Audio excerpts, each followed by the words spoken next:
Hi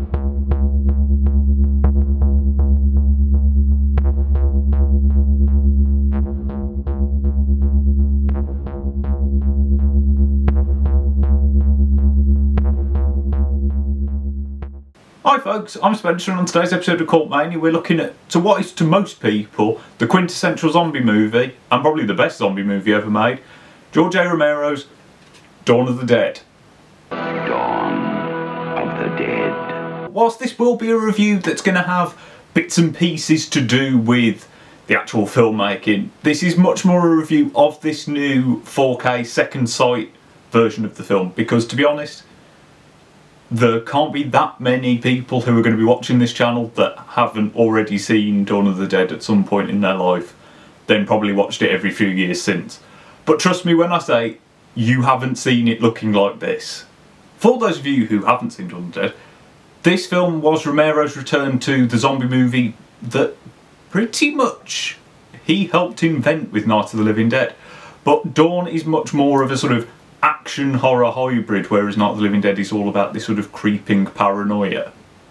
Produced by Italian horror legend Dario Argento, Dawn follows a group of 4 survivors who, after fleeing the chaos of the cities, decide to hole up in an abandoned shopping centre. I say abandoned, it's abandoned by the living, just not by the dead. Each of the film's 4 main cast members are really good. They're very interesting characters. They are incredibly sort of flawed people. No one in this film is perfect, and I think that's really, that's a key thing for a zombie film, because if everyone was perfect you'd just go, well, everyone's going to survive. Here everyone has something that makes you think you are not only putting yourself in danger but everyone else. I think whilst every performance in the film is very good, Ken Foree is absolutely brilliant as Peter in this film. It's no wonder that he went on to have such a successful B-movie exploitation career after this film. He is so effortlessly cool and yet human. I think it's very important that the characters are so interesting and that they don't 100% see eye to eye. You know, this is the sort of thing that we got a lot more of in, stuff like The Walking Dead when it turned a bit soap opera-y. It isn't to that level here, which is very helpful, because it's just the right balance of keeping you interested while people aren't shooting at zombies, or we aren't having the sort of consumer culture critique that the film is similarly known for. All of that critique of consumer culture still feels ridiculously relevant. It's probably more relevant now. George has basically been proved right in the fact that, current time argument, we are living in a pandemic and yet people will still go and queue outside of somewhere like Primark to buy a £5 t-shirt. George's films have always had this feeling that they just get more relevant as time goes on. He is an incredibly political filmmaker and does so incredibly well. The only thing that I can think of that dates this film, apart from some of the fashions and some of the stores that no longer exist, is that when they first arrive at the mall, one of the characters goes, "What is it?" There aren't many people that don't know what a mall is today. That's the only thing that I can think of that dates the message of this film, and it's one line. What the hell is it? Looks like a shopping center, one of those big indoor malls. Now onto the visuals, which have always been great. I don't think the cinematography of Dawn of the Dead is, something that people are going to have their minds blown by, but it's incredibly effective. Shooting the film in the real Monroeville Mall adds so much to the film, because A, it doesn't look like a set because it is a real mall, helpful, but you do get this really great interplay between filming from high and low angles. Because the mall is 2-tiered, you get a lot of fantastic shots of, watching characters running around on the floor where they look really small, and it's the sort of shot that you don't get in a lot of lower budgeted films because they couldn't afford to get a crane to get up that high, whereas this is just someone went up an escalator and filmed down it. It really does help to sell the idea that this film was made for a lot more money than it probably was. I remember the first time I actually saw this, I never thought, this is probably a low budget, I just treated it like it was any other sort of blockbustery action film from the 70s. And I think that speaks volumes to how well made the film is, even if there are some wonky bits of focus every now and again. This means that now that the film has been rescanned, restored from the original camera negatives predominantly, at least the theatrical cut has, it's been put into 4K, on 4K Blu-ray, it's got HDR, it does look stunning. There were so many points where I just forgot again that it was this low budget pokey movie. It now looks even more like a proper big studio prestige picture. It's bizarre how well these films hold up. I mean, it's not because technically they will do, because film is great and everything should be shot on film, but I digress. I think the best showing of how good this new version looks is to compare it to the Arrow release that came out years and years ago now. It was one of the first Arrow releases I got. It was how I first saw this film. The difference is just night and day. I mean, I think one of the best things is that the colour grading, so much more accurate to real life now. Skin tones look real. I noticed when I saw this the first time, I thought it had quite a sort of Italian look to it. All of the colours seemed quite blown out. That's clearly not the case. This is a very accurate representation of the world, and I think this version shows you that clearly. The biggest thing for me though, this can sound really, really nerdy and really stupid, the Arrow release used noise reduction to try and get rid of the grain, or at least that's what I perceived it to be, and it means that the image looks quite flat, it doesn't have much contrast, and it just sort of smooths everyone's face. You no longer have that. You have every piece of detail possible, and it really, really helps sell the film.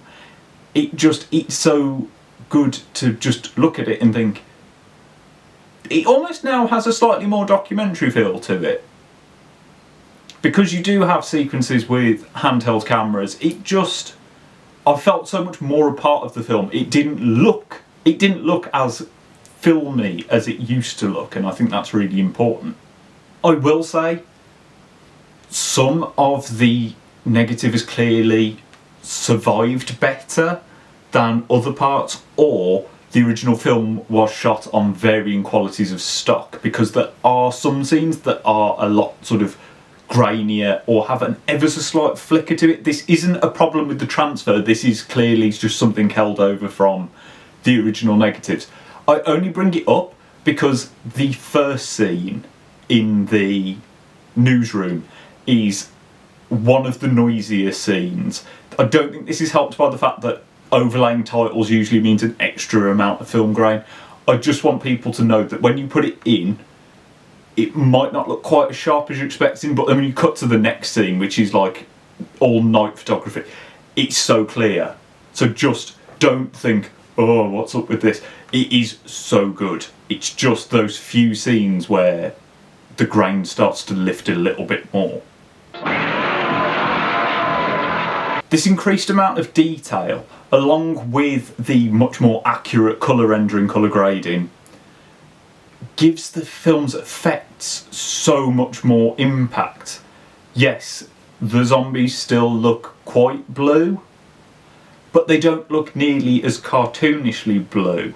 They have a much closer representation to what I think Tom Savini was going for with the grey look that he wanted. I mean, if you put, again, this version with an older version next to it, you will see that they just have a slightly more natural looking skin tone because they're not just blue. And I think it similarly goes for the effects work. The blood has a much more accurate colour. It doesn't look nearly as bright. It doesn't look real by any stretch of the imagination, but it does just have that slightly grottier nature to it, and just the amount of detail. Either it means you can just see more of the effects work going on and how much detail went into like the zombie bites, or it does genuinely just make it more grotesque. The basement scene is... I found it genuinely quite shocking this time, and I've seen this film God knows how many times. That's how much of an impact this change in colour really has had on the film. With regards to sound, in this new version, you are offered mono, stereo and 5.1. I went with the new 5.1 mix. It sounds amazing. They have gotten so much bass out of both the sound effects. You know, gunshots really do seem to pound out of the screen, but they've got it out of the soundtrack too. There was one point where just this low, anyone knows the soundtrack, the bass notes that come in the theme, really, it does have that sort of heartbeat feeling. It is kind of like someone's just thumping you in the chest, and it's awesome, let's be real. That does bring me onto the soundtrack, which I didn't realise was quite as contentious as it is, because according to the liner notes for Day of the Dead, George Romero didn't actually like the work that prog rock band Goblin did for the film. This is notable when you watch the theatrical version especially, that he uses a lot of library tracks, I presume taking out pieces that he just didn't think suited the film. And I can understand doing that. I mean, I love the Goblin score, and it had such an impact on the way that zombie movies were scored, horror movies were scored, to be honest. But those library tracks are so important to the sound of Dawn of the Dead. There are tracks that, if you listen to like the album that's behind me, it just feels sort of weird. It's not quite Dawn of the Dead. This is the great thing with this new release, is that they have compiled 2 discs of all of the library tracks, and you get the full version of the Goblin score with all the alternate takes, which are the ones that most audiences will be the most familiar with. I love that they have officially been put out all together, because it's just great. I've spent years listening to a homemade CD that had all of the music on it, and I'm just so happy to have it officially out there now. They must be destroyed on sight. Now, you might have heard me mentioning different cuts of the film. This version comes with 3 different edits of the film. This isn't anything particularly new, but they have all been given the 4K treatment. They've been restored by different people. Well, let me go into the details first. You have the theatrical cut, the version that probably most people have seen. This was George Romero's favourite version. Then we have the slightly longer extended cut that was shown... Then we have the extended cut that was shown at the Cannes Film Festival. This runs about 15 minutes longer from memory. It uses a lot more library tracks. I presume this was being cut down into the theatrical cut. I presume it's just a rougher work print. This was previously labelled as the director's cut. That's not accurate. The director's cut is the theatrical cut. This has been edited between the original negative and an interpositive. And then we have the Argento cut. This is the shortest version of the film. It's the version that was released in Europe. It's weirdly the version that always seems to turn up on British telly. Argento cut out a lot of the humour from the film. He predominantly uses the Goblin score. And it's just tonally a different film. It is a lot bleaker. It's probably my least favourite version of the film. But I love that they have put it there, because European audiences, it is the one you're slightly more likely to know, perhaps, especially if you saw it back in the day. This second sight version also has an absolute butt-ton of special features. You've got numerous commentaries, you've got 2 versions of the documentary Document of the Dead. You have the original version and a new extended version where they found more of the interview footage. You also have The Dead Will Walk, which was originally on the Arrow release. That's a really, really good documentary. That's made now, whereas Document was older. You've got new footage. There's a tour of the mall with cast and crew.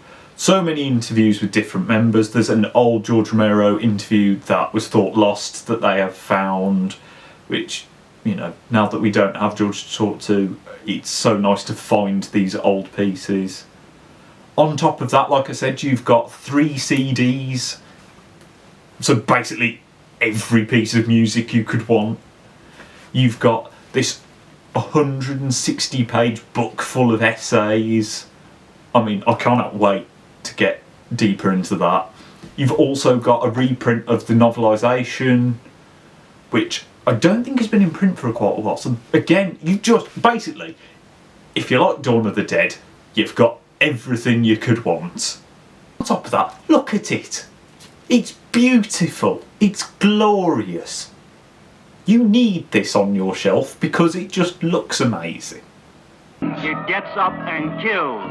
The people it kills get up and kill. I mean, I can't recommend this enough because A, if you haven't seen Dawn of the Dead, what are you doing? Get on it. It's brilliant. It's probably the best zombie. If you asked everyone in the world that likes zombie movies, this is the one that's going to come out on top because it's just brilliant. It's got everything you want. It's got awesome zombie deaths. It's got great characters. It's got a really, really interesting setting. It's got the politics behind it. It pretty much launched all the great zombie movies that came out in the 80s. You know, it spawned all of those Italian knockoff versions. It gave us the zombie movie but in that, you know, has packed out, you know, you wouldn't have Train to Busan or countless other zombie films without Dawn of the Dead because it just went, you can put zombies anywhere. You don't have to just do a siege in a house. You can put zombies literally anywhere. Thank you, Dawn of the Dead, for giving us that. And then B, if you've loved Dawn of the Dead, this is the perfect version. It's the films looking as great as they ever have. They sound as good as they ever have. You've got every bonus feature you could ever want. You can read the novelisation. You can just read what other people have thought about it. It's pretty in terms of it looks pretty and it looks pretty. It's just... I'd seen people say that this was the best collector's edition, special edition ever. I'm hard pressed not to agree. I mean, for people to treat Dawn of the Dead and it be one of the best like 4K restorations I've seen, you know, I would put this up with the version, the final cut of Apocalypse Now. They are of the same quality, and I just love that people are finally giving trashy films the star treatment that they deserve. I cannot wait to see more cult movies get lovely 4K restorations, to see them as they deserve to be seen. Also, can we please get Day of the Dead done in this? Because, like, the DVD I've got of that is terrible. I want the fanciest version. This is just me personally. Give it to me. Give me 4K Day of the Dead.